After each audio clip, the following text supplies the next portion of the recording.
right, so here we go. I am 1 minute late, but that's okay. So let's go get logged in.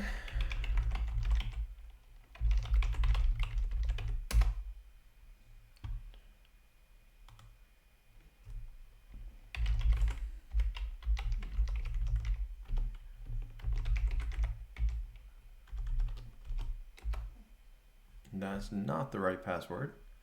So let's go find the right password.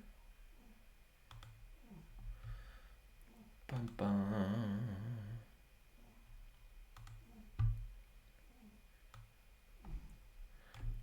There we go. That's the right password. So, hi everybody that might decide to join my stream tonight. Again, if you're watching this on video on demand, I'm Mickey Gousset. I am a DevOps architect on the GitHub Fast Track team. So my day job is to go out and make customers more DevOpsy, whatever that might be. And I am trying to get back into content creation. So I've been posting some weekly videos over on YouTube at youtube.com/Mickey Gousset. There's probably a link somewhere on the page somewhere. And I have been making videos there, and I've been trying to stream at least weekly for an hour on... Whoa. Ha, somebody follow me. Rock on. Thank you. Was not expecting that. So I'm trying to stream at least... Oh, somebody else follow. Who do we got in here? This is awesome. All right, see, I'm still working my way on Twitch too, by the way. But I just had a couple of new people follow me, so thank you. And so I'm trying to work around using Twitch to do various different things. A lot of time I'm using it to show stuff off, but I'm also using it to learn. And I am trying to, in this point right now, I'm working on trying to work on my talk for the Atlanta Code Camp. So I almost think this is a bot that is now following me. I could be wrong, but I have had a lot of the very same similar people follow me. This is very strange. We'll see what happens with that. That's something new that has not happened before. But,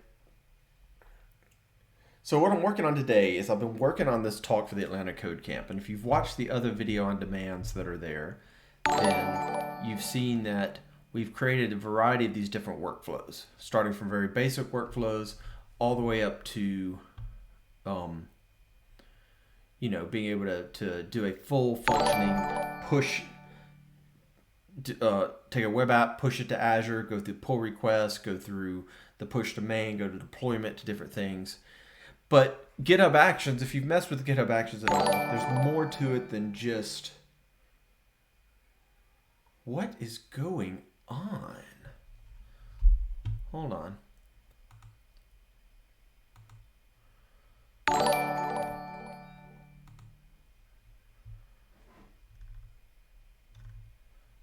Yeah, I don't know what's happening, but I'm probably going to have to figure out how to turn that off in a second, because that's going to get annoying if it keeps happening.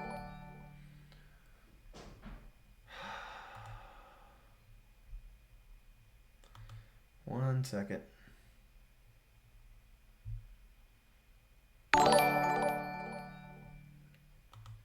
Unfortunately, that's the one thing I set up that I wasn't sure.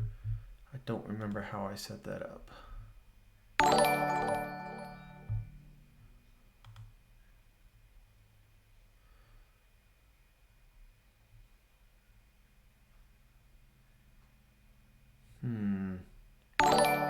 Yes, this is exciting, y'all, watching me try to manage this. Sorry.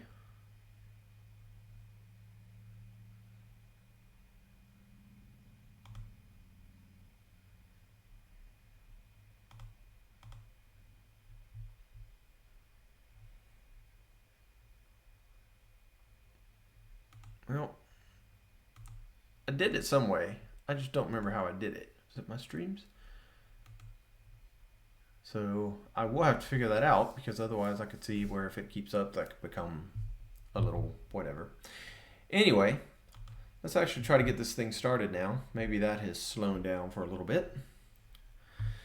So as I was saying, we've got this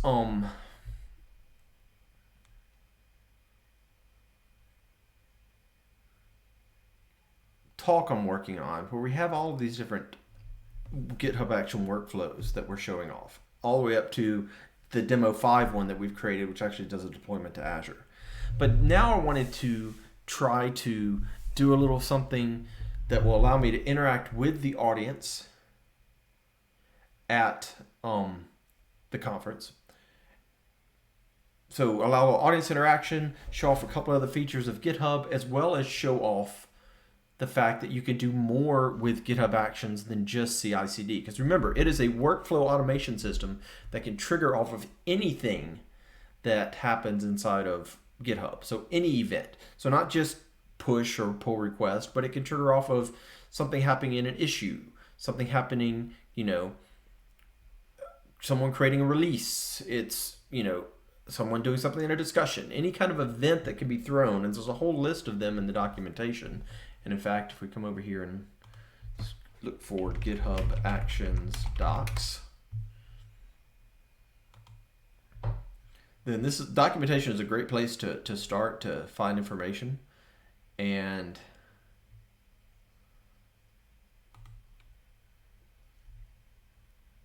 this is not where I wanted to be, though. Hold on. GitHub Actions docs. Did they change the documentation on me?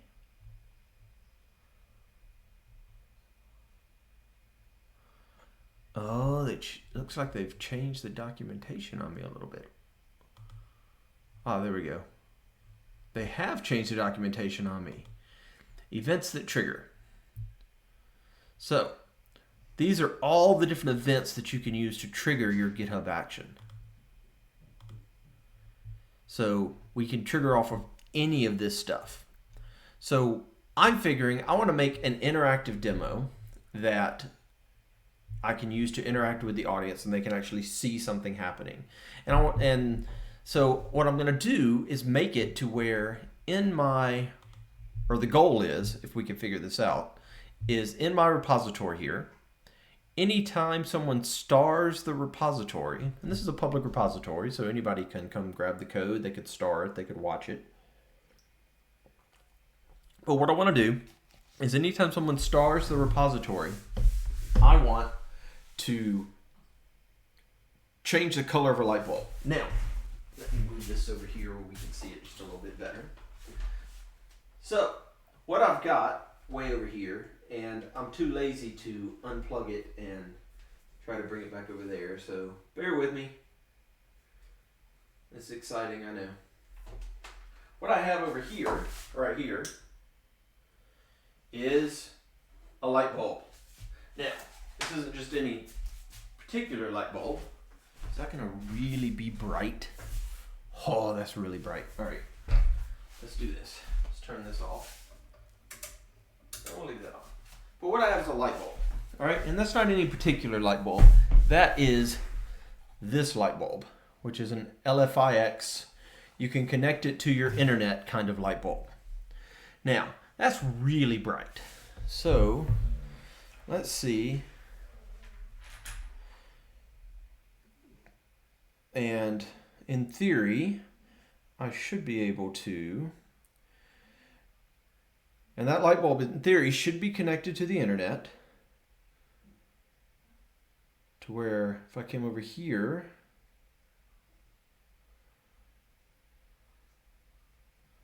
I should be able to, see, that turns it, oh, it is, see? Look, I turned it off from my phone. So we've got a light bulb that is connected to the internet that I can turn on and off from my phone. And I even think we can control the brightness, maybe? There we go. Hopefully you can see that we have controlled the brightness. So we can turn the brightness up and down, So we're going to turn the brightness to about right there. But you can see I've got a glowing spot right back there. All right. So that is my light bulb that is connected to the internet. Now, I got to figure out how to access that thing. I got to figure out how I can change the color of it and how I can do that when somebody stars my repository. All things we're going to try to figure out, hopefully in this particular session. I've done this before, but now we're going to try to figure it out together. Now, what you can't see is that in order to make this work, the light bulb has to be connected to the internet. Now, I could, when I get to the conference, fire up the light bulb, connect to it with my phone, try to connect it to the internet that way. But what I have just off of screen here is a little small travel router. It's about this big.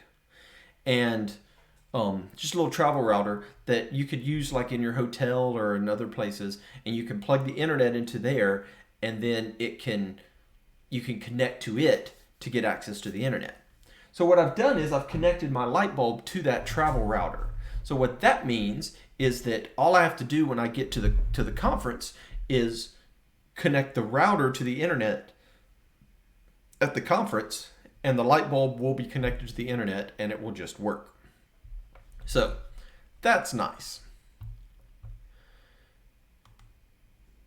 So one thing about LIFX is they have an API. So you can go to community.lifix.com, and that's where you can ask questions. And you can also go to api.developer.lifix.com, and you can see the API that you can use to interact with the light bulb. And you can see we have a variety of different things we can do here. We can list lights, we can set the state, which setting the state allows us to set the color. And you can see we can do this using just simple curl commands. So if we can figure out the light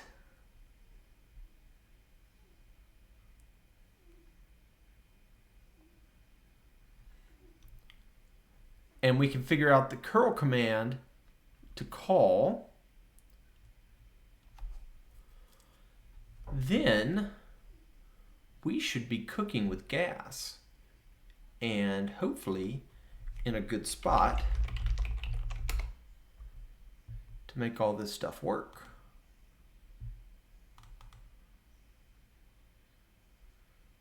Give me 1 second here. I am looking up something and I don't want to show it on the screen because I just want to make sure I'm not showing something on the screen.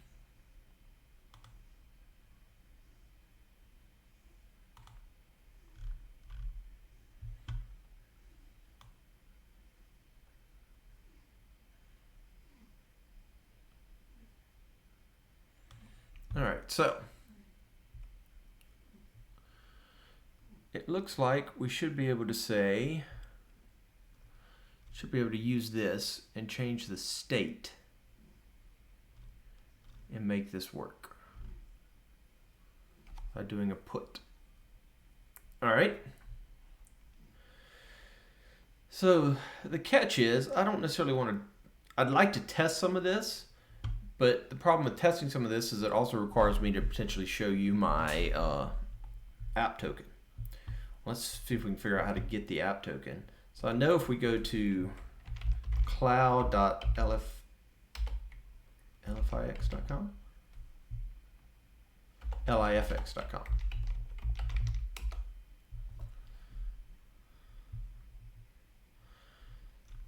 So we can see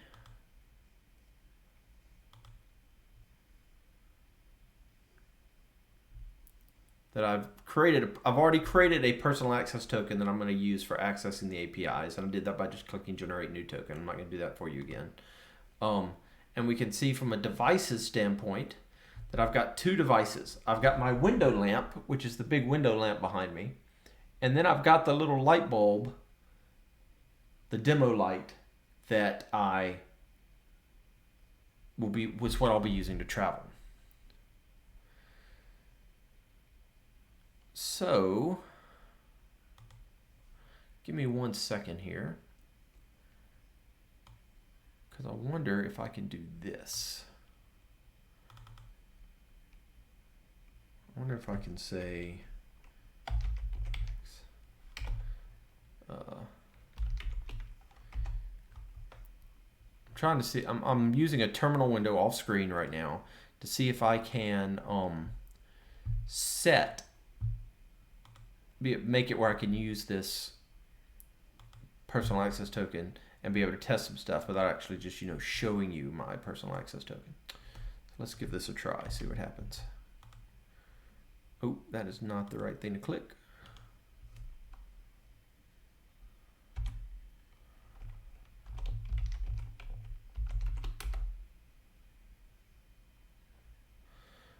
All right, so I know this is exciting stuff when you can't see what I'm doing, but I'm trying to test something real quick, and if this works, then we'll be good to go. So bear with me.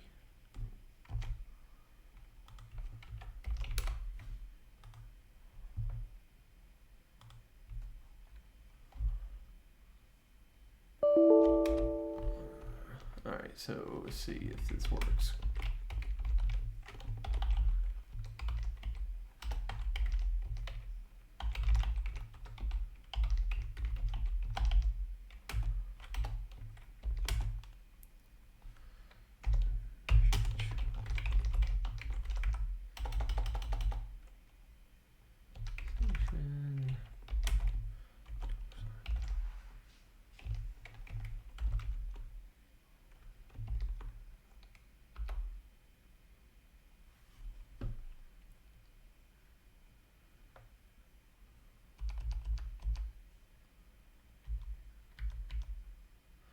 Hold on, -H,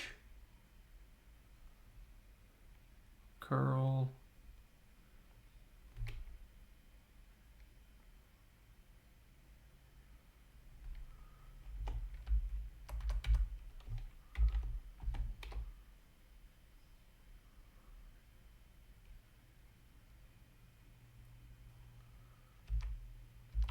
I wonder why this isn't working.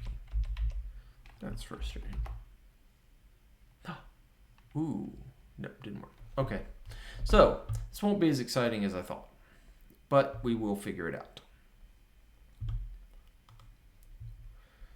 So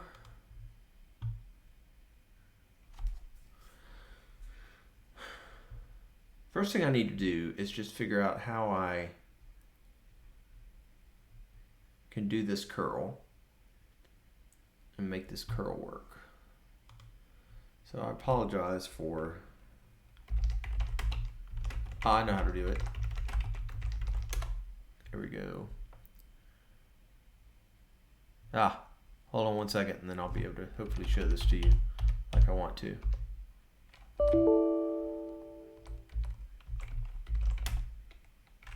Oh, crap.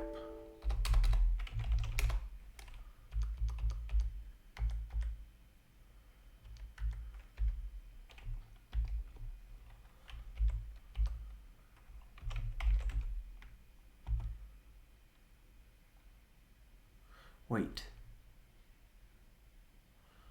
I know I'm working off screen. This is very boring for you, but it works for me while I try to do something. Copy.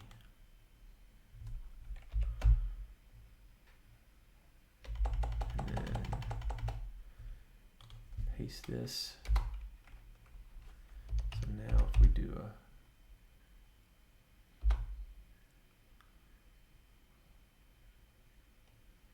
why did that not work?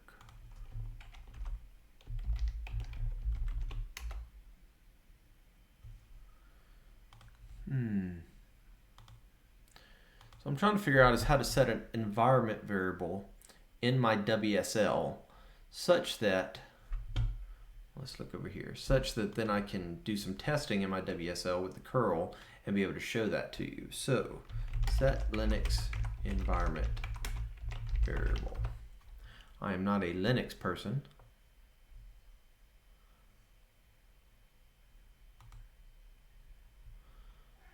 don't want to set it permanently. I just want to say,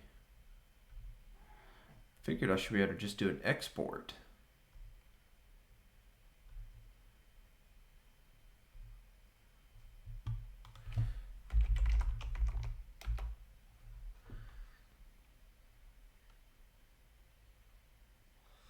So it's there. Huh, so why isn't it working?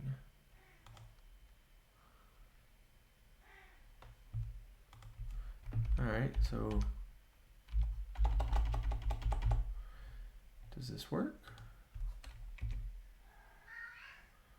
Okay, so that's a bigger problem. Oh, dadgummit, I'm such an idiot. I'm such an idiot. Ha! All right, here we go. Now we're cooking with gas. So what I've done is create an environment variable that has my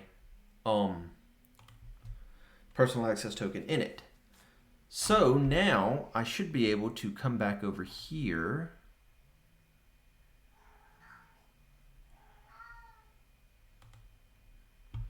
and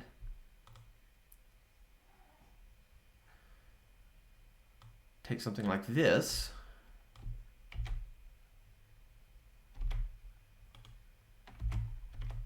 and take something like this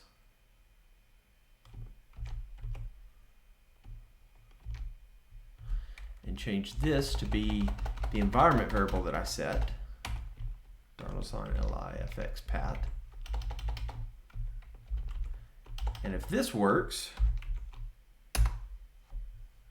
it returns me a list. So we can see I've got my demo light and information about my light. Sweet. So that's working. So that's positive.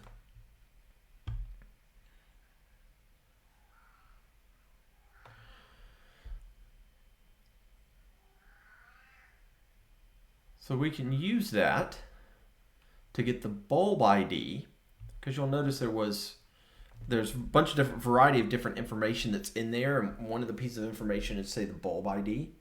And then with the bulb ID, we should be able to do things like change the color. So for example, then we can come out here to set state, and using set state,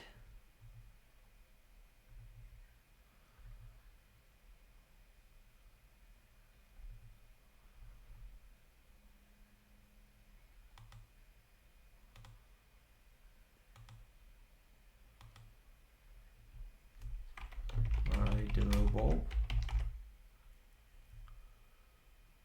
set the color to red.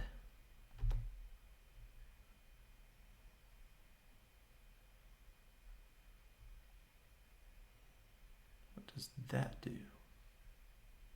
Oh, we gotta give it a token. I wonder if it's gonna put my token in here. Yes, it is, so let's not do that. So what we should be able to do though is we've got to determine how does it call a particular light, right? So if you said toggle power, the question is, what is the $ selector? Is that going to be the unique ID of the bulb? Probably. I suspect that's probably a selector. Here we go. Selectors. Broad is all, narrow is ID, colon, some value.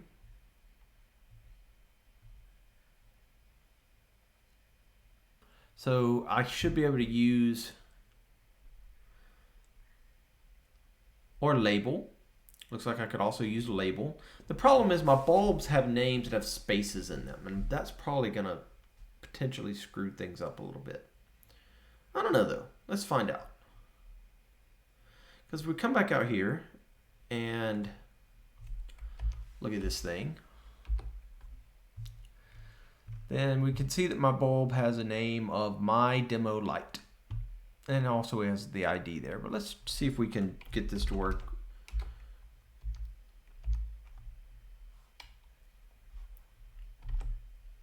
So in this case, we want to say set state.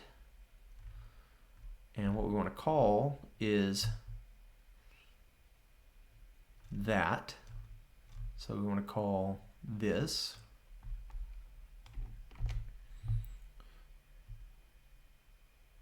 So we would come back out here. And what we're trying to do, if you're just tuning in, is we're trying to figure out the correct curl command to access my light bulb, because if we can figure that out, then we can add that into a GitHub action. So in this case, we'd be wanting to say curl here.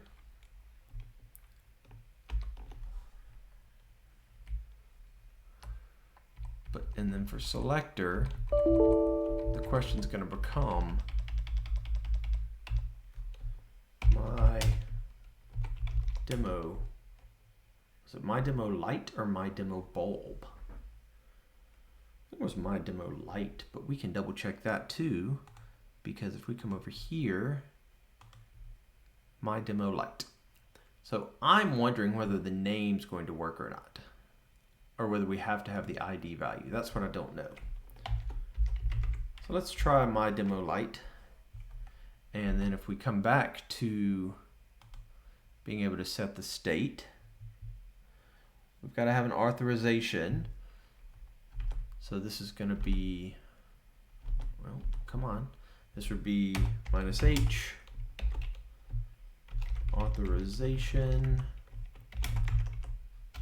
bearer, bearer, $, LIFX pat. And then we need to pass in parameters to it. So we're going to say that's going to be -d, and we're going to say color equal, and I wonder what our color options are. Color.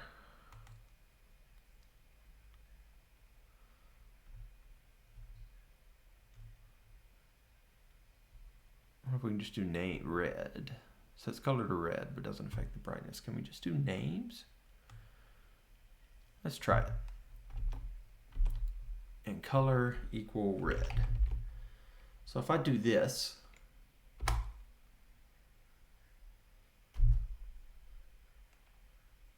oh, dadgummit.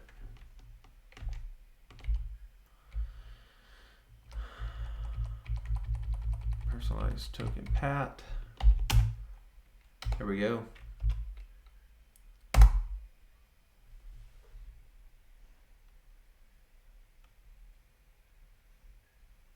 I didn't see anything happen.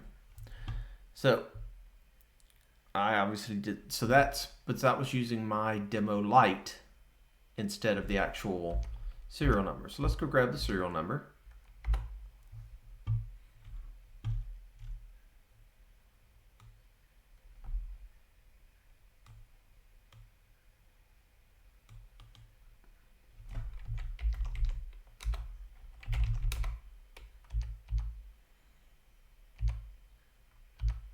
And if we come in here,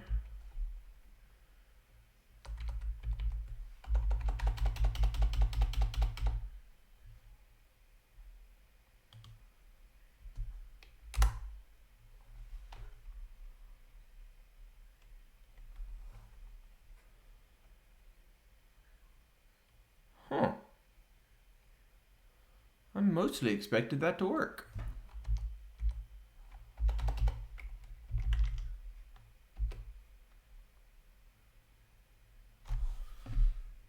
Curl.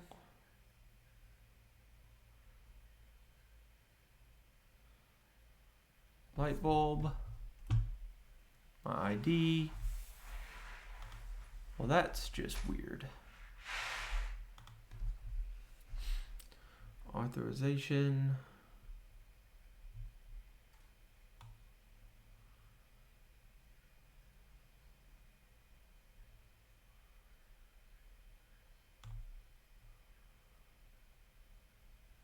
I wonder why that didn't work.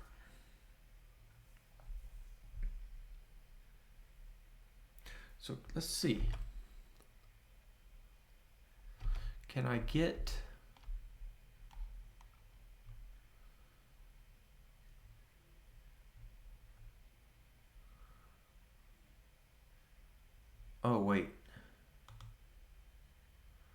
Oh, I know why it didn't work. Do you know why it didn't work? Because I know why it didn't work. Because this is doing a put. And back over here, I forgot to tell it to do a put. So if we come over here and say put, do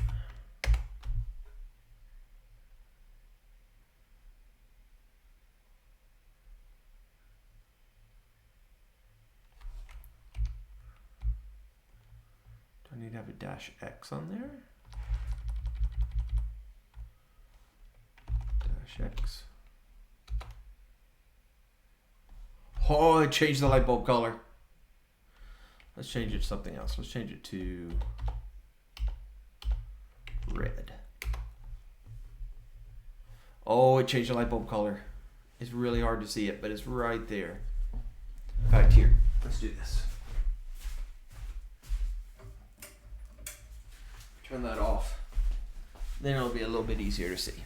All right, so I know I'm putting all this crap out there. Unfortunately,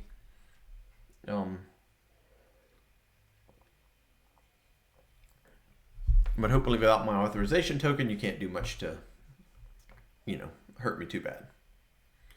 But what we have proven we can do is we can access that light bulb with a curl and be able to do things like change the color.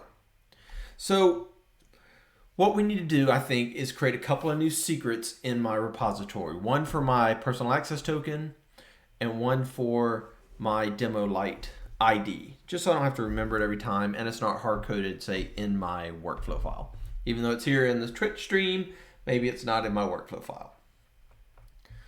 So let's come back over to the Intro to GitHub Actions talk, and let's go to Settings, and let's go to Secrets. You can see we've already created some secrets because of our other demos. Now remember, secrets can be created at the organizational level, at the repo level, or at an environment inside the repo level. So we're going to make this a repository secret. And we're going to call this my LIFX pat. And just general naming conventions by default is you set your secrets to be all uppercase. So let's go find that personal access token.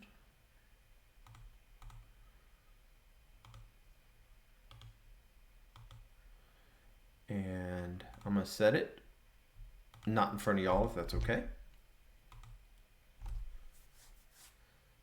So you can see I have added that LIFX pat. So we're going to add another repository secret, and we'll call this one the LIFX demo light bulb. And this is going to be the light bulb that I carry with me on my demos.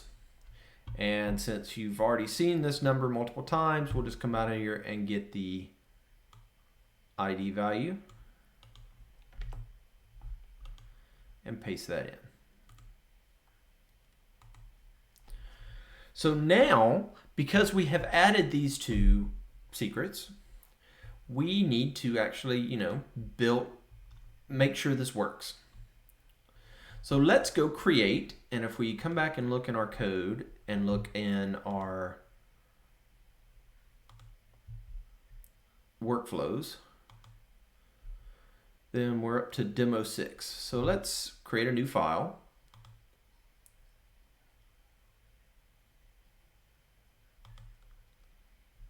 And we'll call this demo 06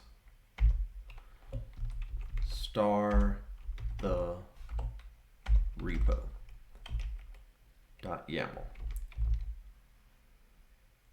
And the idea behind this is we want to create a workflow file that is going to trigger when someone actually stars the repository. So what we're going to do is I'm just going to commit this blank file, committing blank file, and we're going to create a new branch for this. Ooh, before we do that, we're going to come out here to Actions though, and we're going to disable this one so that it doesn't run. This is a workflow that would run on a pull request and a workflow that would run on a push.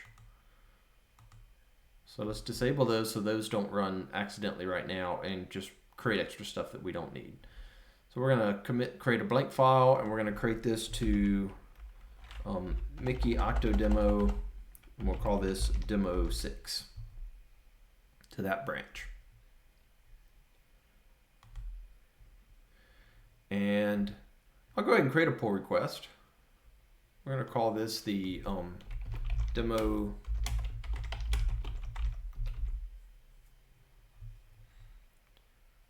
And we'll go ahead and create the, we could create a draft. We can make it a draft. It's probably a draft right now because we're really not ready to merge this stuff. And so now if we come back over here to our code and we go to our workflows and we go to change our branch to be demo 6. And we go and edit this workflow file. That's going to take us into the little workflow editor that we have that will help us a little bit in building out this demo. So to get started, we got to give it a name. We're going to give this a name. This is going to be star the repo.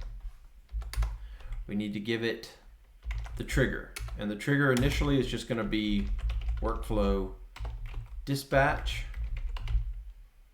And then once we get this working, we will change it to also include whatever the event is for triggering on when someone starts the repo. So then we have a jobs title. Our one job is going to be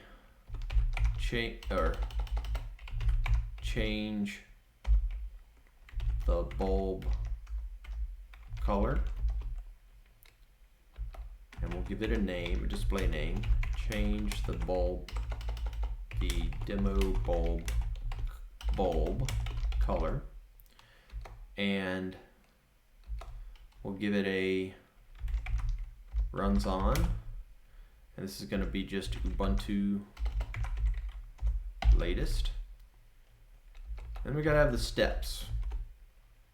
Now for right now, ultimately we want to come back and make this a random color. But for right now, let's just make a step that changes the color, say, to green. So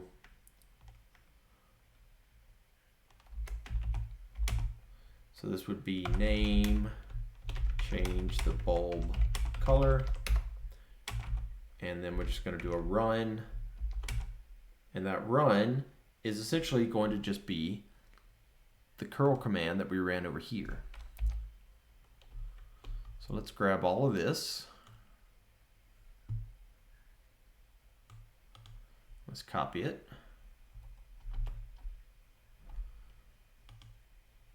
And let's paste it.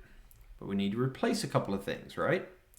We need to replace this with the actual secret that we're using. So this would be $, curly brace, and then we actual secrets is you say $, curly brace, assets the secret variable, and then the specific variable, which I don't remember what we called them. So let's come back over to, let's open up a new tab and go to secrets. And we called this the LIFX demo light bulb.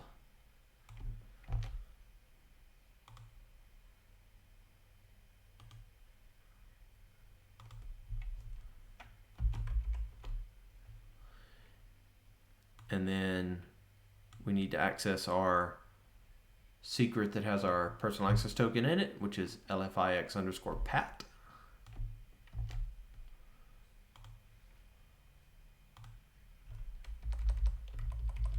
So this again would be $, curly brace, secrets.LIFXpat. And then finally we're going to change the color to be green.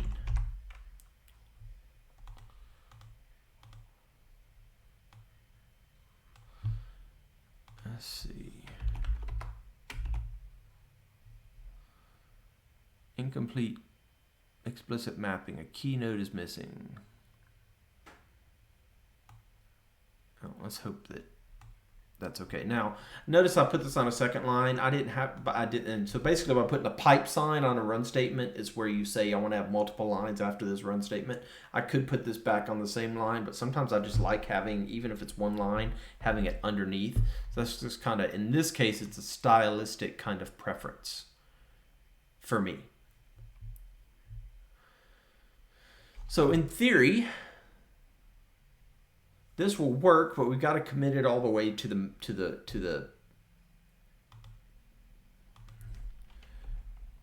test version using workflow dispatch.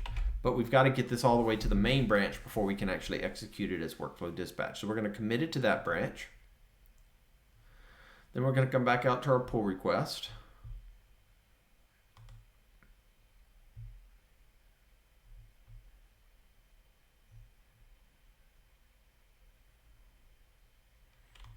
We're going to say this pull request is ready for review, and we're going to merge it.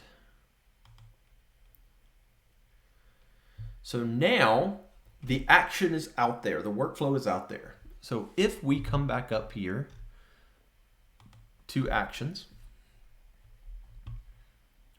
and we go to, oh, I need to change the name to be demo 6, star of the repo.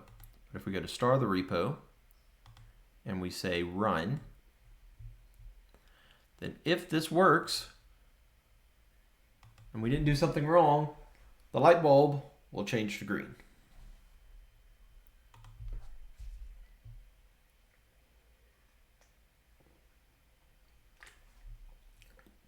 And the light bulb changed to green. Woohoo!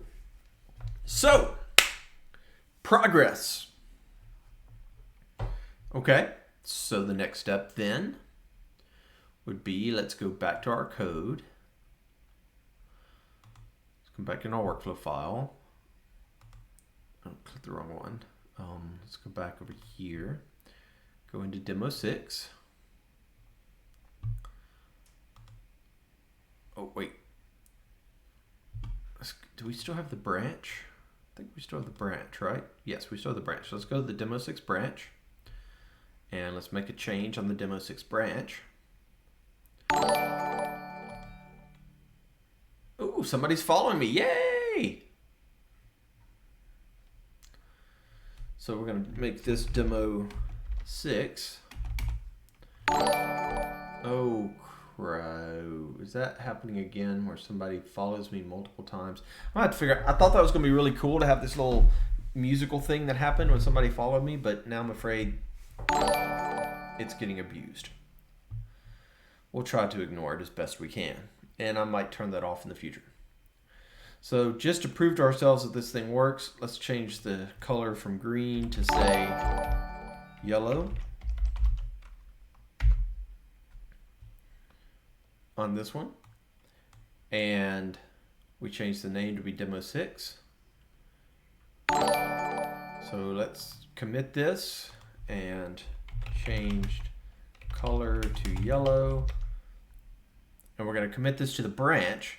But now, because we have a copy of this in the main branch and a copy of this in our demo 6 branch, we can actually run this against the demo 6 branch.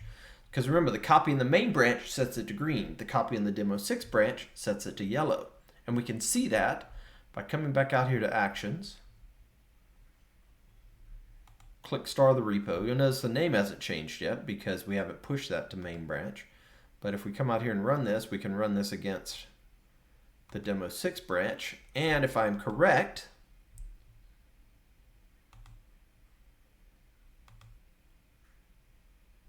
then that should change to yellow. So let's see what happens. Boom, change to yellow. That's kind of orangish, but it's yellow. Trust me, it's yellow. And then, of course, if we come back to actions, pick that same action, or the same workflow, change it to be main, and run the workflow. Now that's interesting. So the display name changed, even though that name hasn't been pushed to main. So I wonder if it's going to change, and then it changed. Okay. That's an interesting little feature. Let's see if it changes the bulb back to green, which it did. So that's an interesting little feature that we just discovered there. And what we've just discovered is that the name, if you've got the same workflow file in multiple branches, then the name that's going to show up on the left-hand side, on the workflow side, is going to be the name of the latest run.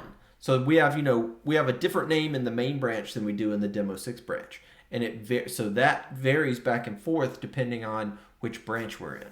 That's interesting. I did not know that. I find that very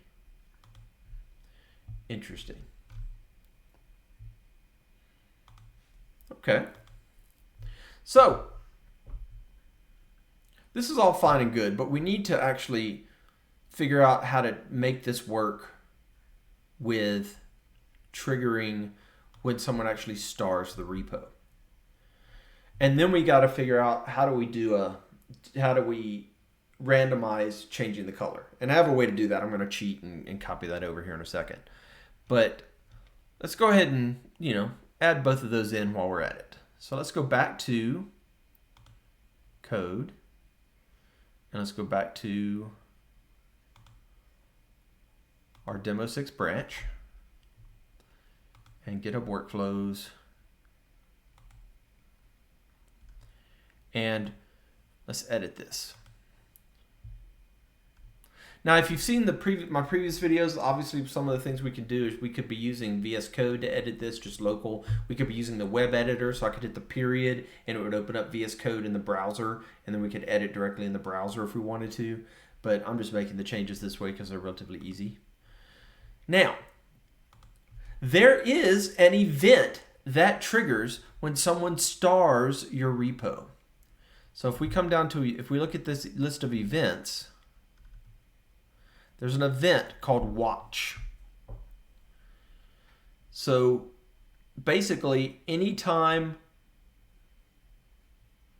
the watch event runs your workflow, anytime a watch event occurs. More than one activity can trigger this event.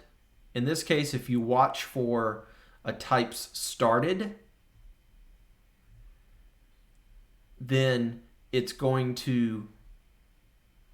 that event is what gets thrown when somebody stars your repo.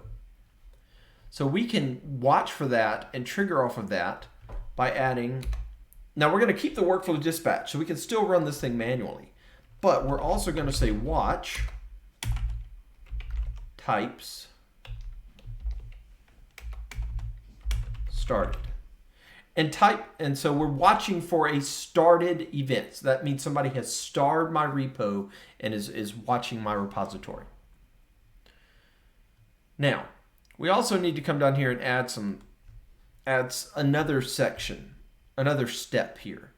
And because what I want to do is randomize the color that the repo changes. Otherwise, right now, you change the color to green and you never see the color change again. So let's add another step here, and we're going to call this step, give it a name, we'll say find random color. And we're going to give this step an ID. Now the reason we're going to give this step an ID, and you'll notice that in this step we did not give it an ID, but we're going to give this step an ID, and we'll call it find-random-color. The reason we're going to give it an ID is we want to be able to take the output, we want to be able to set an output variable on that step so that we can generate a random color in this step, and then in the next step, grab that color. So go to the previous step and say, give me the color that you generated. So that's our goal. And to be able to access the values from the previous step, we got to have that ID value. And then, of course, we need to actually write some kind of script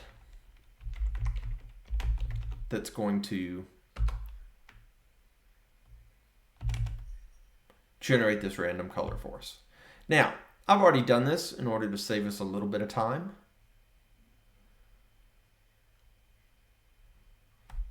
So I'm going to copy all this over, and then we're going to explain what's happening. So what we've got is there are 9 different colors. I think it was 9 different colors. Is it 9 different colors that we can change the light bulb to. Obviously, there's all kind of gradients in there, but if you're just going with color names, there's like 9 different colors we could change the light bulb to. So what I'm doing is generating a random number between 1 and 9. Then I'm just doing a case statement on that random number. And if the value is 1, then I set a variable color to white, set it to red, set it to orange, yellow, etc.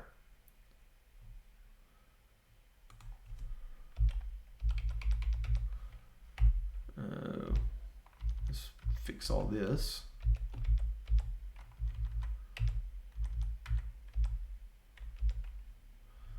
And then, of course, if for some reason I didn't get a random number between 1 and 9, which hopefully I will get a random number between 1 and 9, but if for some reason I didn't get a random number between 1 and 9, then I set color, this is bad.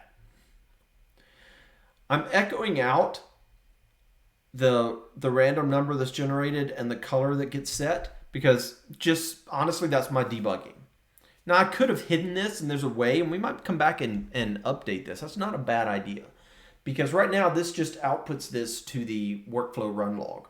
But you could make it where it only outputs this information, or you only see it if you're in debug mode. So if you've turned on debugging on your workflows.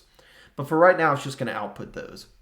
And then finally, I need to set an output variable for this step. Because remember, I want to ultimately take this color and be able to access it in the next step. And this is the magic that does that. You say echo : set dash output. Then you have a key value pair, name equal whatever the output variable name is. So in this case, my output variable name is bulb color. Then you say : and whatever value you want to set to this output variable. And in that case, I want to take the color variable that was set earlier. And I'm doing all this in basically a bash script. So I'm running all this on Linux. So just, that's why, you're doing things like $color, etc.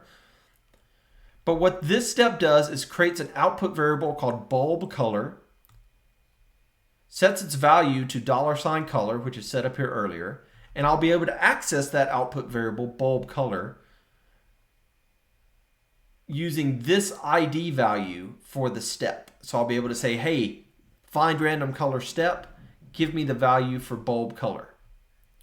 So I need to set that here in this next step. So that's where the magic's going to happen in this next step, is accessing that actual color from the previous step.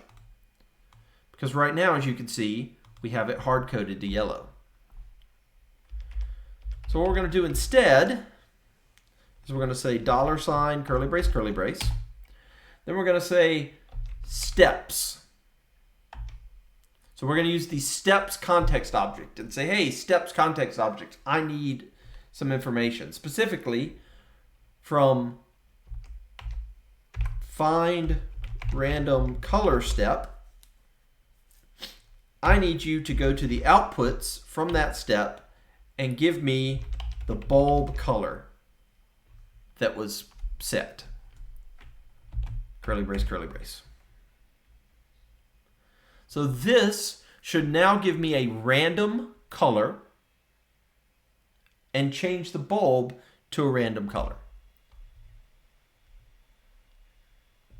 So let's commit this. So added script to randomize color. And what we're going to do is commit this to demo6, the branch. And then we're going to come out here and create a pull request. Because for this to work, ultimately for the starring of the repo to work, well, let's not do that yet. Let's not create the pull request yet. For the starring of the repo to work, it will have to be on the main branch. But we should be able to come out here, point to our demo branch, run the workflow,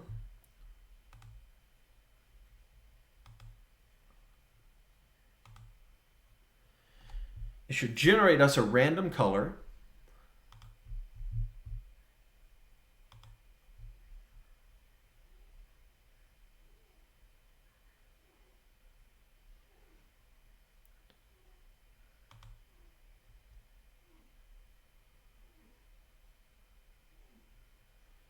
Changed, and it said red, and it set it to red. Okay, so it may have already been red. I don't remember actually, if I'm perfectly honest. So let's come back out here and go to demo 6, and let's do this again. So we're going to trigger off of our branch, run the workflow.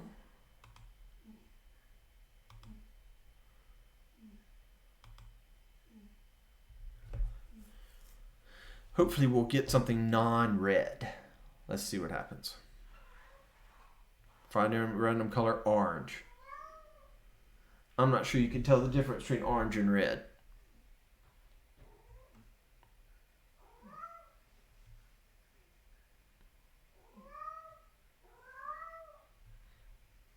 So just for grins, let's try it one more time. Demo 6. Really would like it to pick a color that's not orange or red.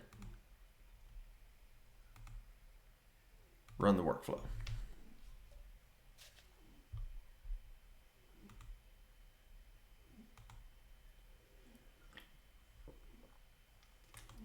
There we go. Random color cyan, and it changed to cyan. So we've got it changing colors. That's good. With workflow dispatch. So let's see if this thing actually works with triggering when you star the repo. So I'm going to star the repo.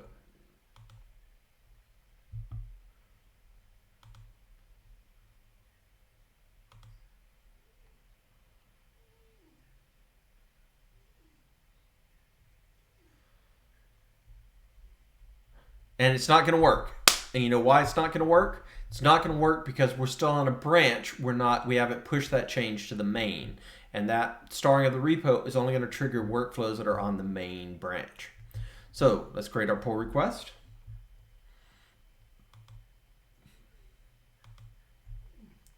From demo 6 to main.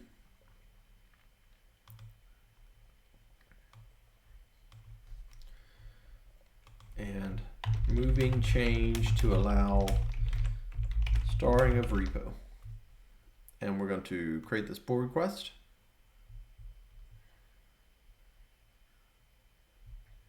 And we're going to merge it. Confirm the merge. And we'll go ahead and delete the branch. So now, in theory, if I star the repo, it kicked it off. And hopefully we're going to change to something a non-bluish color so you can see that it worked.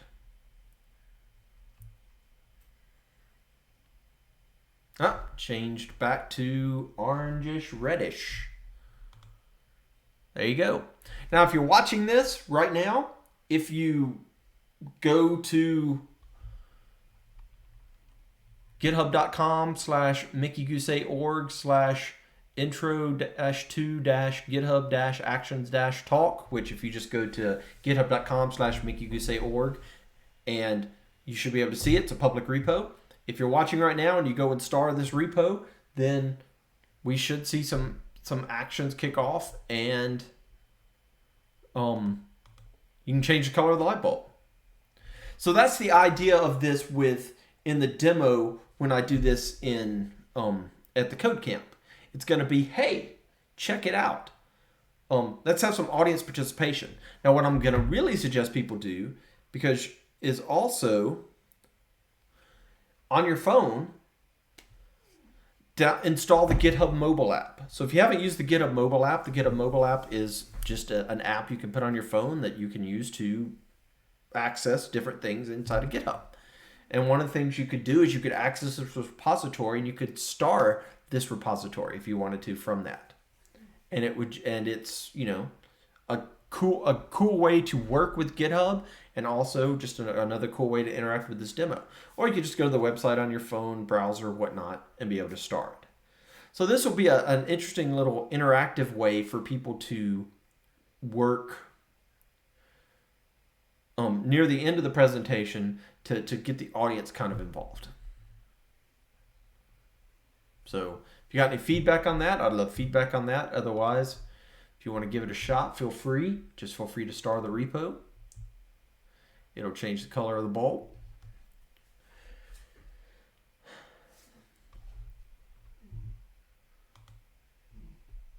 So let's come back, look at my issues.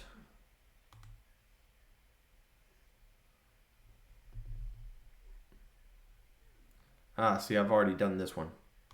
So I've got a video on demand on my Twitch channel if you want to see the Slack integration that shows you Slack integration with GitHub. So you can do things like see that reviews are waiting on approval, or approvals are waiting, things like that.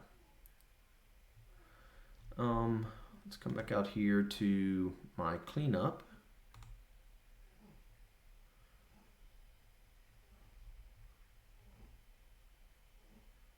This was actually demo 6, but I have created it now. I feel like it is working correctly. I need to write up demo 07 MD file for anybody that might want to use this particular repository. Now I've got two other things I kind of wanted to work on that I think would be fun to add to this talk. And again, as I've mentioned on previous streams, the talk's an hour. I'm usually used to giving 75-minute talks, so there's always the concern of, did you put too much content in? Because I still haven't shown you slides yet or talked to you about the slides. And sorry, my cat's going crazy in the background. And so I'll have to do that at some point. But I'm going to try to keep, as with most of my talks, I try to keep the slides to a minimum. This is an intro talk, so therefore we will have to provide some overview to make sure we're all on the same page when we're talking about concepts, things like that. But I think I still want to come back over here to the enhancements. And I think I've got I think I want to steal this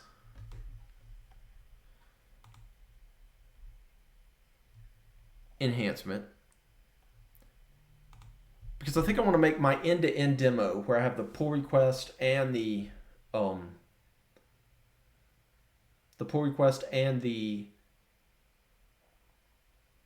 push to main. I like to initially have the pull request fail and then fix it and have it go through the process. I'd also, though, like to use the light as a build light. The build passed, the build failed. So to do that, though, I would really need to have the whole you can star the repo demo before the end-to-end demo. And I was thinking the star the repo demo should be the last thing I do, because by it being the last thing I do,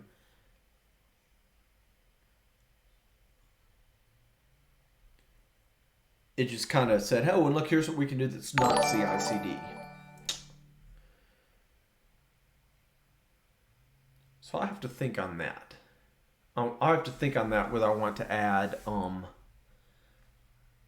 the build light. But I do think I want to make it where we initially fail the PR and then come back and make it work. So let's examine that. Let's see if we can tackle that before we call it a night. So if we come back over to code, what is this open pull request that I have here? I think that was just me doing some testing earlier. That was just me doing some testing earlier. So I'm just going to close this pull request.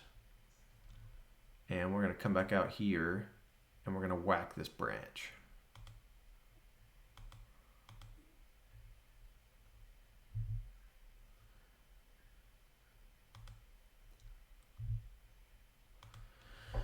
All right, so if you haven't watched my earlier video, okay, I don't know what's going on with all these follows and then unfollows. That's really weird. I apologize for that.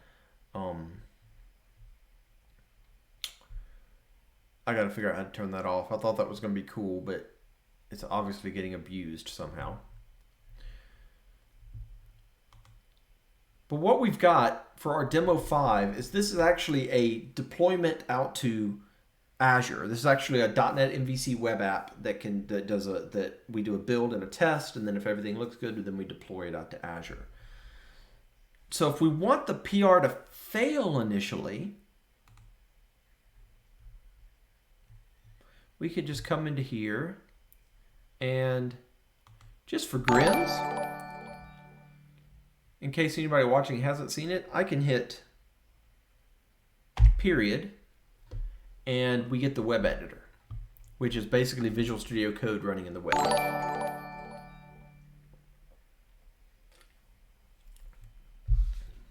That is somebody messing with me. Why do people want to do that? I don't understand that. I don't understand why people want to do that, but oh well. So what we can do is we can create a new branch, and we'll call this the Mickey Octademo Demo 05 fail to make it, because we're going to add some code to make Demo 05 fail. And we want to switch to that branch.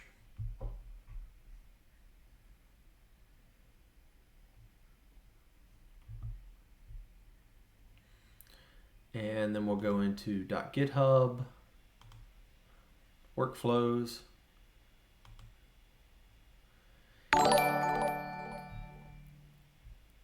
And the way we're going to make this thing fail is by, we're just going to add a step right here.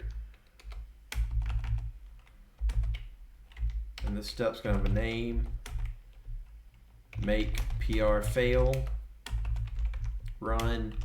And if any exit code that is a non-zero exit code is going to make your step fail, is going to make your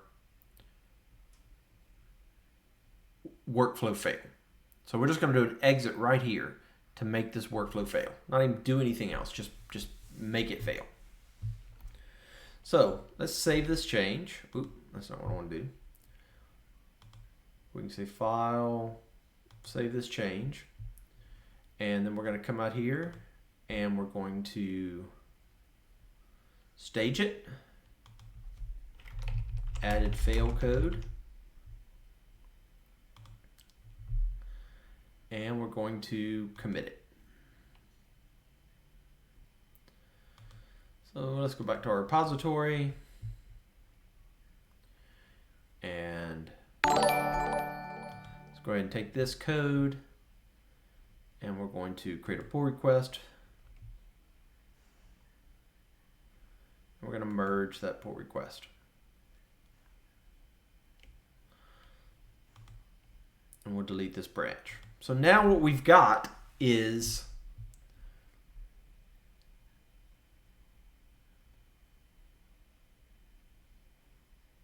our workflow file, which is going to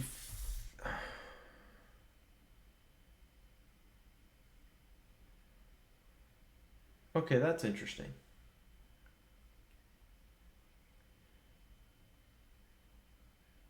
I have to think about how I'm going to do this demo.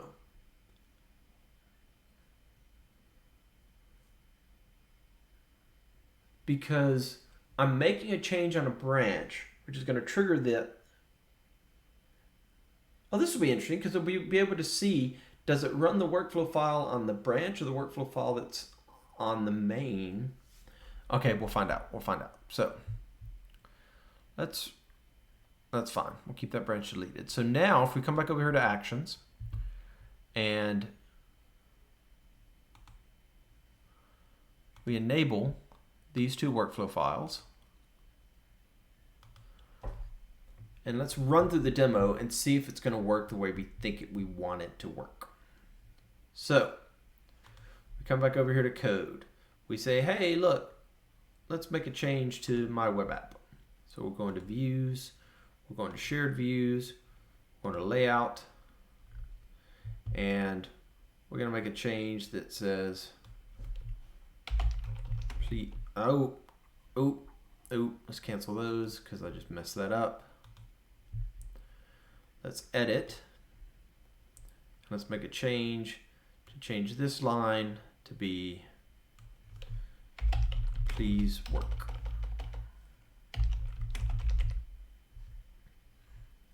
And then what we'll do down here is this is going to be change menu item.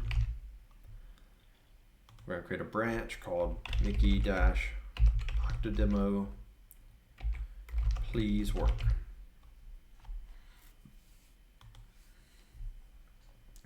And we're going to create a pull request. Now what we should see on the pull request is it's going to trigger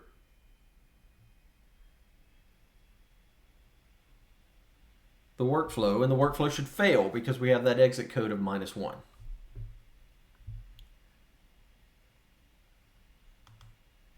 And it did. See, we made it fail.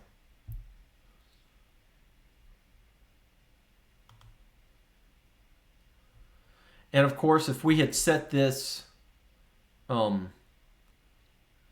as a branch protection rule, then we could have set a branch protection rule where I can't even approve. I can't approve this because that check failed. So now what I'm curious about that I don't completely know the answer to is this. If we come back over here and we change to that branch and we go to the workflow file in that branch and we edit that workflow file and we comment out the step that's going to make it fail and commit that commented out fail step, then back over here on our pull request, that should re-trigger the workflow to run. But is it going to run the one on the main branch or the one on our branch?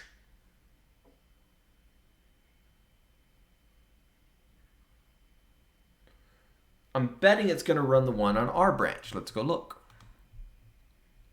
Yep. It runs the one on our branch. So that's good, because that means the demo is going to work the way I want it to.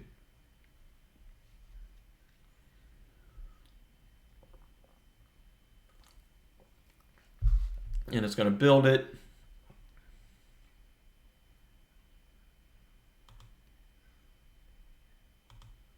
And then, of course, we can see that everything works successfully. I can merge this from the merge. And we'll see up here that it starts off the push to main, which is going to do the deployments. And if I can get into it quick enough,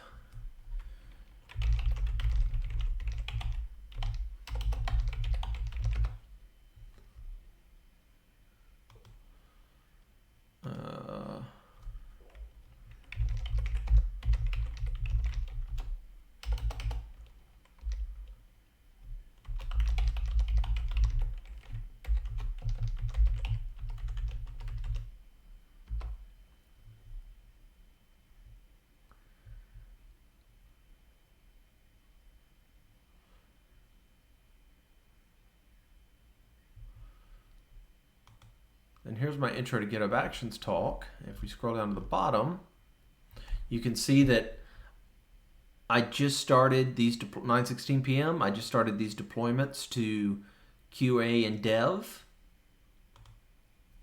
We can see the deployments have started to QA and dev.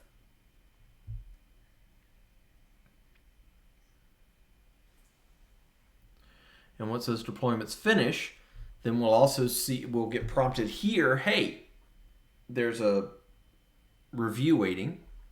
But we'll also see in Slack that there's a review waiting. So let's see if this works.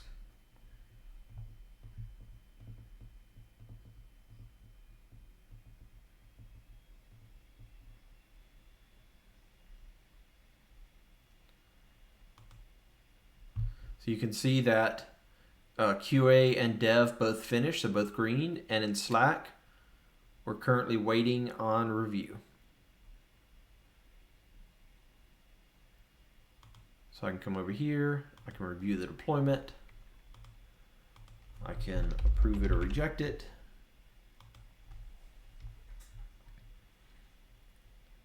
And then we'll see that back over in Slack, it's going to change from that it was approved, and now it's starting to do the actual deployment. Easy peasy. So that's going to work. Now, if I do my demo where I show the light bulb changing on the starring of the repo before I do the end-to-end, then I could use the light bulb to also control like my build light to be pass or fail. The problem with that is if people still go in there and are starring the repo, then that could really confuse things. And there will be people that will try to break the repo from that perspective. So probably not going to try that. But this works.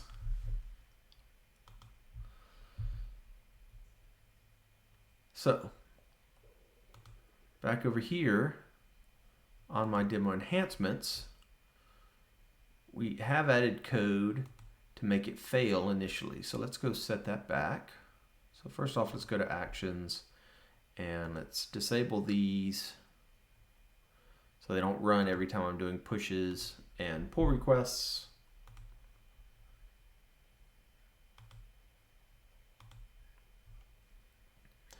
And then let's come back over here. Let's change back to the please work. Now, what I really should probably do is like revert back to the previous commit or something like that. But I'll be completely honest with you, I am not super strong in Git yet. Getting there, believe it or not. So instead, what we'll do is just come back out here to this, make a change, because we want it to start off where the PR is going to fail. Set PR to fail, commit that change, and make another pull request. So set this to be the please work branch, create the pull request, set PR to fail, that's fine. We're going to create the pull request and merge it. Confirm that merge, delete the branch. So at this point, we've got our repo in a pretty good state. We've got 6 different demos that we'll be able to run. So let's come back out here, look at our issues, see if there's anything else we wanted to try to tackle tonight. So from demo cleanup, I still got to write those up. I got to figure out how to use a tag so I can just reset the repo to a beginning state. I'll figure that out without y'all watching me fumble through Git commands, if that's okay. And if we look at demo enhancements,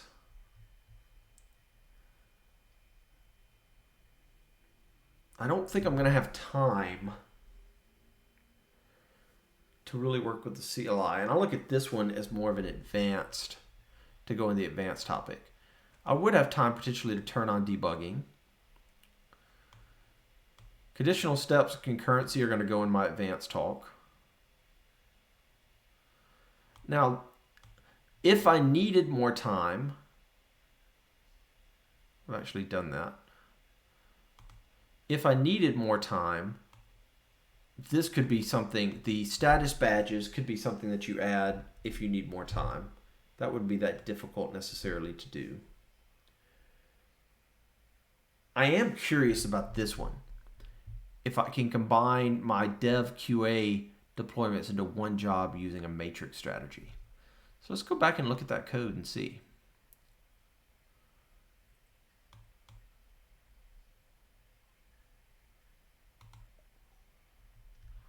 So this is the code.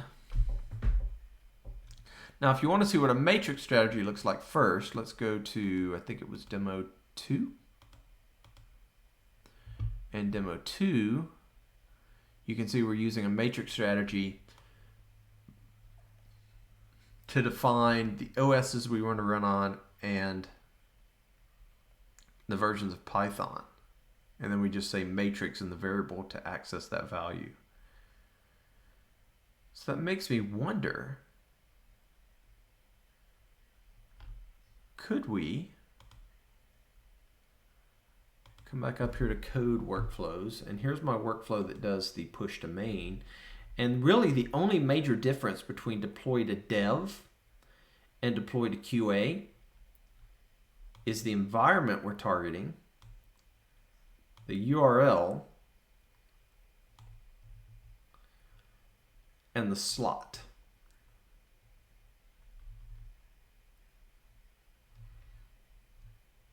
The question is, can environments... Oh no, these are different jobs. Oh, but I'm talking about doing it one job. The question becomes, can environments... Can you set the name or the URL of an environment using a matrix value?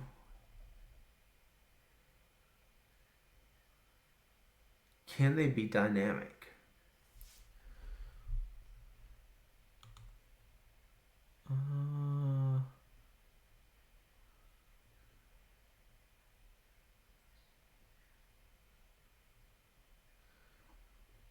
Let's see.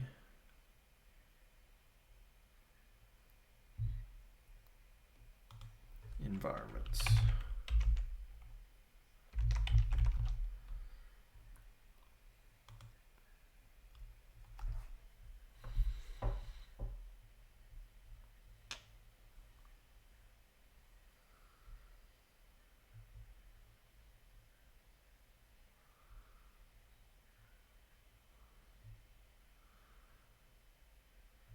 Oh no, that's not what I want. I want to look at, go away. I want to look at workflow syntax.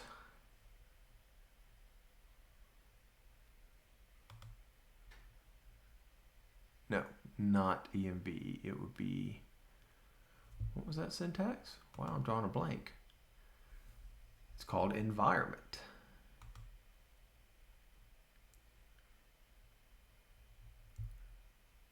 Job concurrency. Well, let's do it this way. Environment. There it is.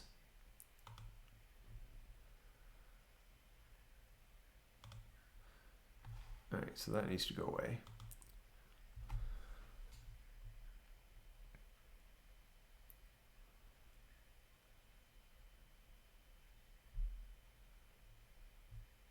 And the URL can be an expression and can use any context except secrets context.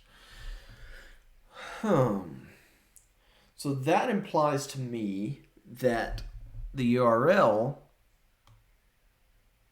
could be a variable name, but the actual environment name can't.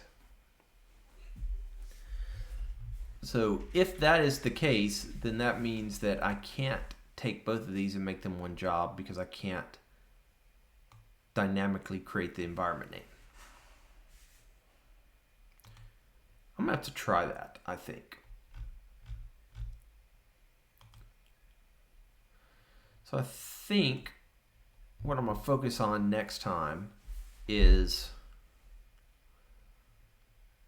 we'll do the status badges real quick, just because I'll add that as a quick little last demo so that people can see that. And I'll do a quick demo on turning on debugging, and then we're going to play with this a little bit. But regardless of all those, we have at this point 6 good working demos that will probably take the full hour when you add in the slides and all that we'll be working with as well. So I think we're in a pretty good spot at this point to call it an evening. I'll probably work on the slides some tomorrow and Tuesday, and then maybe I'll do a stream later this week where I'll actually give the talk a run through and see if we can keep it in the 60-minute mark.